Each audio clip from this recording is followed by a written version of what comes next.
Lord. ప్రభు అయిన యేసుక్రీస్తు వారి నామంలో మీ అందరికీ కూడా శుభములు తెలియపరచుకుంటా ఉన్నాం. ఎలా ఉన్నారు అందరూ?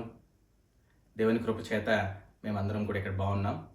ఈరోజు వాక్య భాగంలో నుంచి 1 యోహాను పత్రిక ఒకసారి మనం చూద్దాం. దీనిలోనికి వెళ్ళక మునుపు ఒక చిన్న ఉపోద్ఘాతాన్ని చెప్పి మనం ముందుకు వెళ్దాం. యోహాను భక్తుడు ఆయన చివరి దశలోకి వచ్చేసరికి దేవుని యొక్క ప్రేమను గురించి ఆయన ఎక్కువ మాట్లాడుతూ, దేవుని యొక్క ప్రేమ అందరి జీవితాల్లో ఎంత అవసరమైనది, దేవుని ప్రేమ జీవితాల్ని ఎలా కడతాది, దేవుని యొక్క ప్రేమ జీవితాలని ఎలా మారుస్తుంది అన్నది ఆయన జీవితంలో ఆయన చూపిస్తూ, ఆయన ముసలి దశకు వచ్చిన తర్వాత in his old age he started to preach more about God's love. So అలాగ దేవుని ప్రేమ గురించి చెబుతున్నప్పుడు 1 యోహాను పత్రిక 2వ అధ్యాయము 12వ వచనం నుంచి 14వ వచనం దాకా మనం చూసినట్లయితే అక్కడ ఒక 3 తరములు వ్యక్తుల గురించి వాళ్ళు సంబోధిస్తూ యోహాను భక్తుడు మాట్లాడుతూ ఉన్నాడు. ఆ 3 స్టేజెస్ ఆఫ్ లైఫ్ ఏంటి అంటే, ఒకటి చిన్నపిల్లల దశ కనిపిస్తూ ఉండింది, రెండవది యవనుల దశ కనిపిస్తూ ఉండింది, అలాగే మూడవది మెచ్యూర్ మెన్ ఆర్ తండ్రుల దశ కనిపిస్తూ ఉండింది. ఈ 3 పేరుల్ని లేకపోతే చిన్నపిల్లలారా, యవనులారా, లేకపోతే తండ్రి దశలో ఉన్న వాళ్ళారా అని చెప్పేసి సంబోధిస్తూ యోహాను భక్తుడు ఒక అద్భుతమైన వాక్యాన్ని వాళ్ళని సంబోధిస్తూ మాట్లాడుతూ ఉన్నాడు. సో ఈ వాక్య భాగాన్ని మనం చాలాసార్లు చదువుతూ ఉన్నప్పుడు చిన్నపిల్లలారా అనగానే ఇది చిన్నలకి లేకపోతే చిన్నపిల్లలకి సంబంధించిన వాక్య భాగం అన్నట్టుగా మనం దాన్ని చాలాసార్లు వాళ్ళకి సంబంధించినంత వరకే చదువుతూ ఉంటాం. యవనులు అన్నప్పుడు యవనస్తులకి సంబంధించిన పాఠ్యభాగంగా దాన్ని చదువుతూ ఉంటాం. తండ్రులు అన్నప్పుడు వేరే పెద్దవాళ్ళకి సంబంధించిన దానిలో చదువుతూ ఉంటాం. కానీ ప్రభు ఒక చిన్న విషయాన్ని గుర్తు చేస్తూ ఆయన చెప్తున్న మాట ఏంటంటే, ప్రతి ఒక్కళ్ళ ఆత్మీయ జీవితంలో కూడా ఈ 3 దశలు కూడా ఉంటాయి. నా ఆత్మీయ జీవితంలో, మనందరి ఆత్మీయ జీవితాల్లో కూడా ఈ 3 దశలు గుండా మనం వెళ్లాల్సిన సందర్భాలు వస్తూ ఉంటాయి. ఏ 3 దశలు అంటే, చిన్నారుల దశలు, యవనస్తుల దశ, అట్లాగే పెద్దవాళ్ళు తండ్రులుగా ఉండే దశ. సో చిన్నారులు అని ఇక్కడ వాక్యానుసారంగా ఎవరిని సంబోధిస్తూ, ఏ విషయాన్ని సంబోధిస్తూ యోహాను భక్తుడు మాట్లాడుతున్నాడు మనం చూసినట్టయితే 1 యోహాను 2వ అధ్యాయము 12వ వచనం నుంచి మనం చూసినప్పుడు, చిన్నపిల్లలారా మీ పాపములు క్షమించబడినవి. సో మీరు నిశ్చయముగా you have the assurance of forgiveness of since.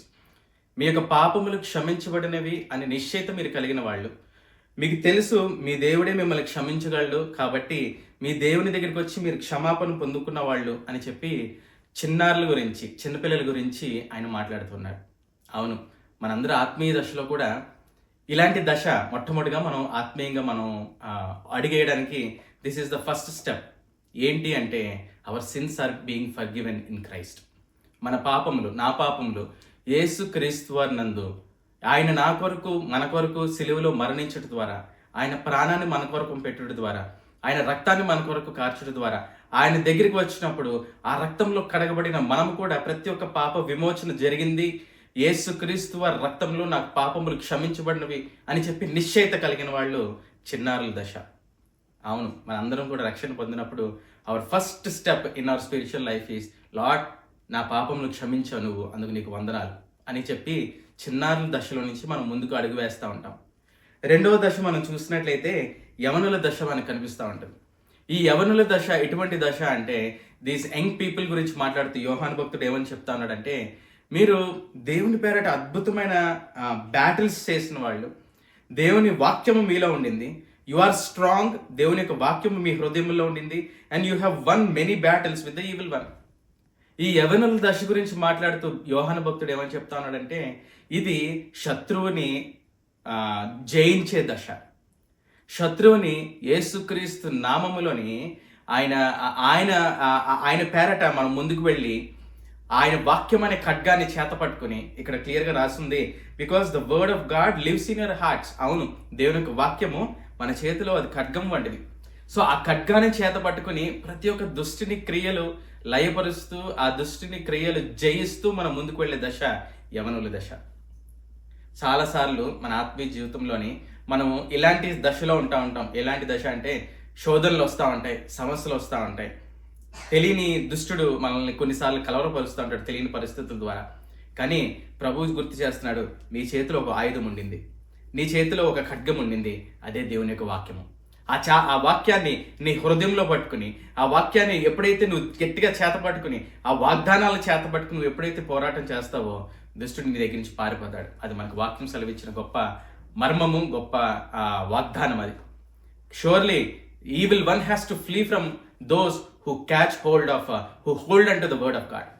దేవుని యొక్క వాక్యాన్ని చేత పట్టుకున్న వాళ్ళు, దేవుని యొక్క వాక్యాన్ని వాళ్ళ హృదయంలో నిలిచి ఉంచిన వాళ్ళు, ఆయన వాగ్దానాలు చేత పట్టుకున్న వాళ్ళ దగ్గర ఏ దుష్టుని క్రియ అయినా సరే అది నిలిచి ఉండదు, అది పారిపోవాల్సిందే అన్నది వాక్యం మనకు గుర్తు చేస్తూ ఉండేది. ప్రియులరా, విశ్వాసులారా, ఈరోజు ప్రభు మనందరికీ గుర్తు చేస్తున్న మాట కూడా ఏంటంటే, భయపడద్దు. ఒకవేళ నువ్వు పోరాటంలో ఉన్నావు, లేకపోతే నువ్వు యుద్ధంలో ఉన్నావు, లేకపోతే ఒక తెలియని బ్యాటిల్లో ఉన్నావు అని చెప్పేసి అనుకున్నాము, కానీ గుర్తుపెట్టుకో, మనం బ్యాటిల్ స్టార్ట్ చేయక మునిపే మన దేవుడు మనకు విజయాన్ని ఇచ్చిన దేవుడు. ఆయన శిలువ మీద వేలాడుతున్నప్పుడు ఆయన చెప్పాడు, నా పేరట ఇక మీదట ఎవరైతే యుద్ధం చేస్తారో, ఎప్పుడైతే నా దగ్గరికి వచ్చి నా దగ్గర నుంచి స్టార్ట్ అవుతారో, అవును, ఆయన దగ్గర నుంచి స్టార్ట్ అయిన వాళ్ళకి ఎక్కడ కూడా ఓటమి ఉండదు. ఆయన దగ్గర నుంచి స్టార్ట్ అయిన వాళ్ళకి యుద్ధము స్టార్ట్ అవ్వక మునిపే జయాన్ని ఇచ్చిన దేవుడు ఆయన. మనం చాలాసార్లు అనుకుంటాం మనం యుద్ధం చేస్తూ మనం గెలవాలి అని చెప్పేసి అనుకుంటాం, కానీ ప్రభు గుర్తు చేస్తున్నారు, మీరు యుద్ధం మొదలు పెట్టక మునిపే మీ పక్షాన యుద్ధాన్ని జరిగించి పూర్తి చేసి విజయాన్ని ఇచ్చిన దేవుడు నేను. యవనుల దశ గురించి మాట్లాడుతున్న మాట, యుద్ధాన్ని జయించిన వాళ్ళు, దేవునికి వాక్యాన్ని గట్టిగా పట్టుకున్న వాళ్ళు, ఇంకా చెప్పాలంటే వాగ్దానాలను గట్టిగా పట్టుకున్న వాళ్ళు. అవును, మన విశ్వాస జీవితంలో చాలాసార్లు మనం ఏ దశ గుండా వెళ్తూ ఉంటామంటే ఇలాంటి దశే. దేవుని యొక్క పోరాటాలు చేస్తూ ఆత్మీయ జీవితంలో ఎదురవుతున్న కొన్ని యొక్క సమస్యల్ని విశ్వాసంతో మనం జయించే దశలో మనం ఉంటాం. దేవుని కోసం ఏదో ఒకటి చెయ్యాలి, దేవుని కోసం ఒక అద్భుతమైన క్రియని లేకపోతే కార్యాన్ని మనం జరిగించాలి, సంపూర్తి చేయాలనే దశలో ఉంటాం. దట్ ఈస్ యవనస్తుల దశ, యవనుల దశ. కానీ మూడవ దశ ఒకటి ఉండింది. ఈ మూడవ దశ ఏంటంటే ఇది తండ్రుల యొక్క దశ. ఇది మెచ్యూర్ పీపుల్ కోసం రాయబడిన మాట. ఏమని రాస్తుందంటే, మీకు తెలుసు మీ దేవుని గురించి, మీకు తెలుసు మీ దేవుడు ఆది కంటే ప్రారంభం నుంచే ఆయన ఉన్నవాడు, మీకు తెలుసు యేసుక్రీస్తు ప్రభువారు ఆది కంటే ముందు నుంచి ఉన్నవాడు. You know where Jesus started, you know that Jesus is present even before the beginning. యేసు గురించి తెలిసిన వాళ్ళ దశ అది తండ్రుల దశ, అది మెచ్యూర్ పీపుల్ యొక్క దశ. ఈరోజు ఇవి యాక్చువల్లీ 3 దశల గురించి యోహాను భక్తుడు మాట్లాడుతూ ఆయన ఏం చెప్పాలనుకుంటున్నాడు, ఏ విషయాన్ని గుర్తు చేయాలనుకుంటున్నాడంటే, మన ఆత్మీయ జీవితంలోని, మన విశ్వాస జీవితంలోని మనందరం కూడా ఎదగాల్సిన వాళ్ళమై ఉన్నాము అన్న విషయాన్ని దేవుడు గుర్తు చేస్తూ ఉన్నాడు. అది ఎదగాల్సింది ఎట్లాగా అంటే మన శక్తితో కాదు, మనకున్న నాలెడ్జ్తోని, మన జ్ఞానంతో కాదు, కానీ with the transformation, allowing holy spirit to transform us. Holy స్పిరిట్ని ఎప్పుడైతే మనలో ఆహ్వానించి దాన్ని మన జీవితంలో ట్రాన్స్ఫార్మ్ చేయడానికి ఎప్పుడైతే మనం అలోయన్స్ ఇస్తామో, ఖచ్చితంగా పరిశుద్ధాత్మని యొక్క కార్యం ఏంటంటే మన విశ్వాస పరిమితిని అది పెంచుతూ ఉంటుంది. ఎలా పెంచుతూ ఉంటుంది? చాలాసార్లు కొంతమంది విశ్వాసులతో మనం మాట్లాడేటప్పుడు వాళ్ళు ఎలా ఉంటారంటే, ఇదిగో ఈరోజు మేము దేవుని సన్నిధిలో క్షమాపణ అడిగాము, దేవుని దగ్గర నుంచి క్షమాపణ పొందుకున్నాము, మళ్ళీ రెండో రోజు అటువంటి శోధన వచ్చేసరికి మళ్ళీ అటువంటి పరిస్థితి వస్తుంది, మళ్ళీ పడిపోతారు, ప్రభువా నన్ను క్షమించు ప్రభు అని చెప్పి మళ్ళీ అడుగుతూ ఉంటారు. సో వాళ్ళ ఆత్మీయ జీవితం అంతా ఏ సర్కిల్లో ఉండిపోతూ ఉంటుందంటే, ప్రభువా నేను తప్పు చేశాను, నన్ను క్షమించు ప్రభా, క్షమాపణ పొందుకుంటారు, మళ్ళీ నెక్స్ట్ రోజు మళ్ళీ అదే తప్పు చేశాను ప్రభా అని చెప్పి మళ్ళీ పడిపోతారు.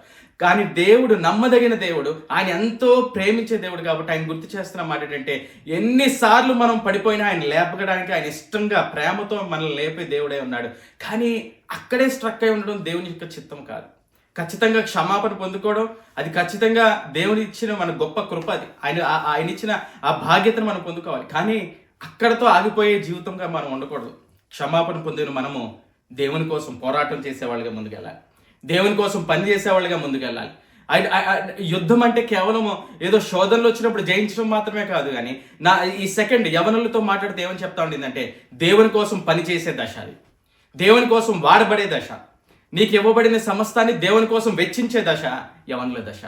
దేవుడు చెప్తా ఉన్నాడు, ప్రభు గుర్తు చేస్తా ఉన్నాడు, పరిశుద్ధాత్ముడు గుర్తు చేస్తా ఉన్నాడు, మనందరం కూడా ఆత్మీయంగా అటువంటి మెచ్యూర్డ్ స్టేట్లో ఉండాలి.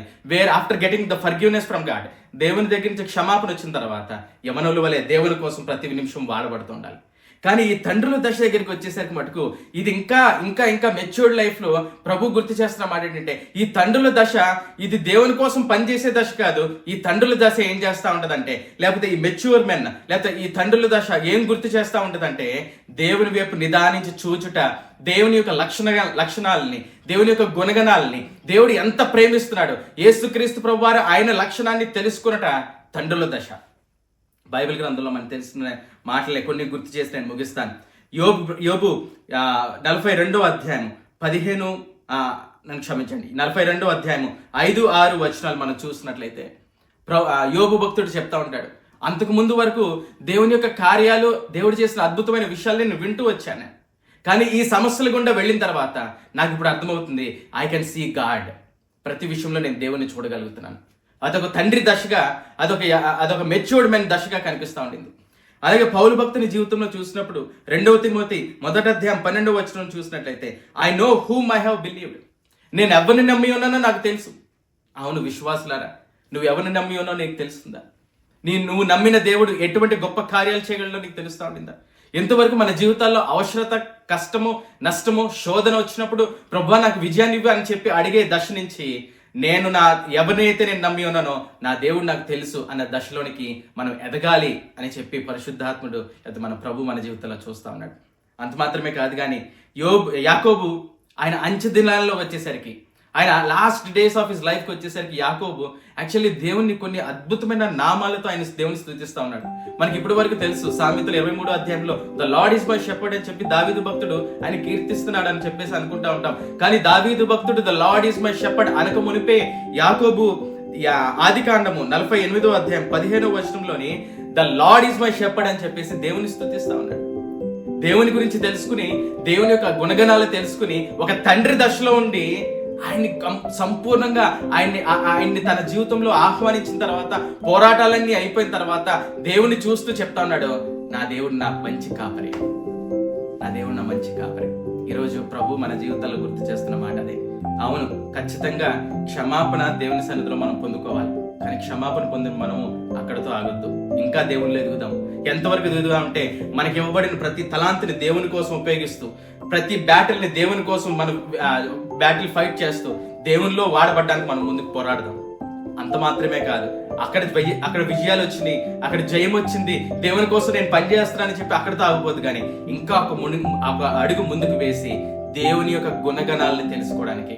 అందు గురించి వాక్యంలో అద్భుతమైన మాట రాసి ఉంటుంది, be still and know that I am God. మీరేదో యుద్ధాలు చేసి, లేకపోతే మీరు ఇది చేసి అది చేసి నన్ను మీరు తెలుసుకోలేరు. మీరు నిదానంగా నా వైపు నిదానించి చూచినప్పుడు, అవును మోషే తన నిదానించి దేవుని చూశాడు, తన ముఖం మొత్తం ప్రకాశించడం మొదలుపెట్టింది. యేసుక్రీస్తు ప్రభువారు మనకు గుర్తు చేసిందల్లా ఒకటే, నన్ను చూసిన వాడు తండ్రి చూసినట్టుగా. ఈరోజు మనం జీవితాల్లో కూడా నేర్చుకోవాల్సిన మాట ఏంటంటే, ఆత్మీయంగా మనం ఎదుగుతూ ఉండాలి. ఎంత ఎదుగుతూ ఉండాలంటే, ఆయన యొక్క తండ్రి దశలోనికి మనం ఎదుగుతూ ఉండాలి. అది మన వల్ల సాధ్యము కాదు, కానీ అది పరిశుద్ధాత్మ వల్ల సాధ్యము. అండ్ ఆ పరిశుద్ధాత్మ మన జీవితంలో మనం ఎలా చేద్దాం. దేవుడి చిన్న మాటలు దీవించిన గాక. ఒక చిన్న ప్రార్థన చేసి నేను ముగిస్తాను.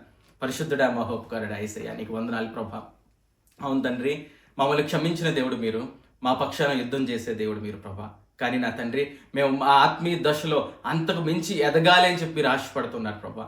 నిన్ను ఎక్కువగా తెలుసుకోవాలి, నీ యొక్క గుణగణాలు తెలుసుకోవాలి, నిన్ను గురించి తెలుసుకోవాలి దేవా. యేసయ్యా, నీ గురించి తెలుసుకుని దేవ నీలో నాటపడి ఉంటే అది నీ చిత్తమై ఉండింది కాబట్టి ప్రభా, అటువంటి స్పిరిచువల్ మెచ్యూరిటీలోనికి మేము అడుగుపెట్టడానికి సహాయం చేయండి. అవును ప్రభా, చిన్నపిల్లల లాంటి దశ నుంచి, యవనుల దశ నుంచి, తండ్రుల దశ వరకు ప్రభా, మా ఆత్మీయ జీవితం ఎప్పుడూ ఎదుగుతూనే ఉండాలి ప్రభా. అలా ఎదగడానికి నీ పరిశుద్ధాత్మతో సహాయం చేయండి.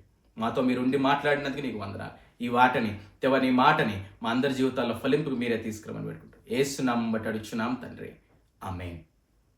Thank you. Praise the lord.